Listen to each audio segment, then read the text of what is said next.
ఏంటి మహారాష్ట్ర ఎన్నికల తర్వాత తెలంగాణ రాష్ట్రంలో బీజేపీ అధికారం వైపుగా ఆలోచిస్తోందా?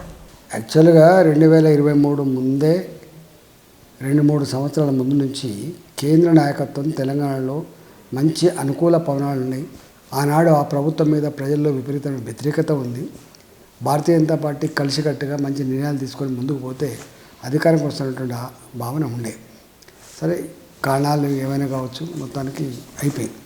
దేశవ్యాప్తంగా ఒక చర్చ జరుగుతూ ఉంది.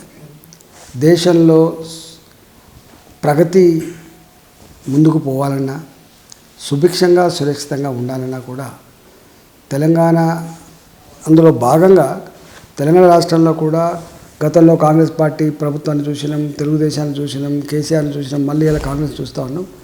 బీజేపీని తప్పకుండా చూడాలనేటువంటి సంకల్పం కనబడుతూ ఉంది. కాబట్టి తెలంగాణ ప్రాంత ప్రజలు మాత్రం భారతీయ జనతా పార్టీకి ఓటు వేయాలి, భారతీయ జనతా పార్టీ ఆధ్వర్యంలోనే రాష్ట్రం పురోగమిస్తున్న విశ్వాసం మాత్రం బ్రహ్మాండంగా ఉంది. పర్టికులర్గా జీహెచ్ఎంసీ ఎన్నికల తర్వాత ఇక తెలంగాణ రాష్ట్రంలో బీజేపీ అధికారంలోకి రావడం ఖాయమన్న ఒక వాతావరణం వచ్చింది. కానీ 2023 ఎన్నికల నాటికి అది పోయింది. ఎందుకు, ఏంటి కారణం ఏమంటారు? కర్ణుడి సావుకు 100 కారణాలు అన్నట్టుగా ఆనాడు మేము సెట్ బ్యాక్ కావడానికి కూడా అనేక కారణాలు ఉన్నాయి. ఇప్పుడు అవి విశ్లేషించుకొని లాభం లేదు.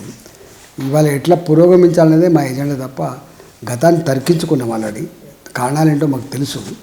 ఇవాళ అవన్నింటినీ అధిగమించుకొని రాబోయే కాలం పురోగమించాలని చెప్పి భావిస్తాం.